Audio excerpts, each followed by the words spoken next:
This is going to be a video record of the things that I do on a pre-flight, and also things that I think I need to change or work with. Anyway, at the beginning, I start at the nose of the airplane. I examine the front wheel and I look at the brakes, and then I come back here to the control stick where I repeat that and watch the wheel through and I hit the brakes here. Then while I'm here, I move the yoke to the right and check for the spoilers to be up. Then I move the yoke to the left. Again, check for the spoiler operation. Move the yoke back and look for the elevator to go up and down. Okay, well that's checked. Okay, so at this point I've completed that part of my pre-flight. So I walk around the airplane, and although we're not getting ready, I'm not going to do this. I take out the safety pin on the ballistic parachute pull handle. Make sure the seat belts are out of the way as I go. Make sure that the ignition switch is off initially. I'm checking every nut and bolt as I go along. By the way, one of the things I want to do is remove the pull starter handle from overhead here. I'm not sure it's doing me any good at all since it's not hooked up. I guess I could hook it back up, but for now I think I'm just simply going to remove it. Okay, this is the ballistic parachute. Look to make sure everything's okay. There's also the throttle. Make sure it's throttled all the way back. Again, I'm checking every nut and bolt. In this case, I'm looking and seeing a sloppy mess from the lubrication of the wheel bearing, but that's good because that means that there was plenty of lubrication in there when I flew it last time, and it's still coming out slowly, and it doesn't go very far. It seems to pretty much stay with the wheel bearing. I'm not finding residue on that's spraying up anywhere. Okay, so I check the wheel both sides. I look for tire inflation. I come back up. I again look at every nut and bolt. I look at the compression struts underneath here.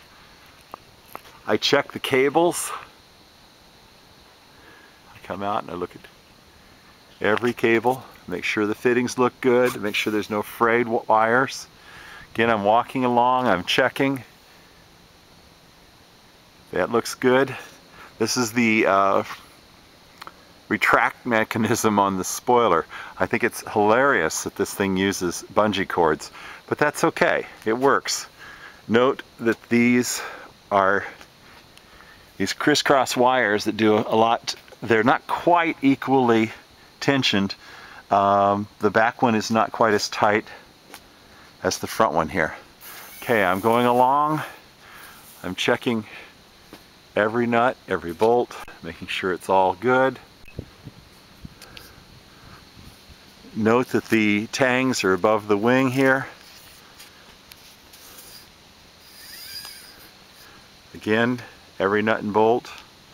Looking at the spoilers, note it's up a little bit. That's on purpose. That reduces the wear on the fabric. This had been laying on the fabric. I raised it. I could probably raise it a smidgen more. Okay. Same issue, just checking everything as I go. Now, I save my engine pre-flight for the last, so we'll come back to that. Note, I had to take the spinner off. It had cracked.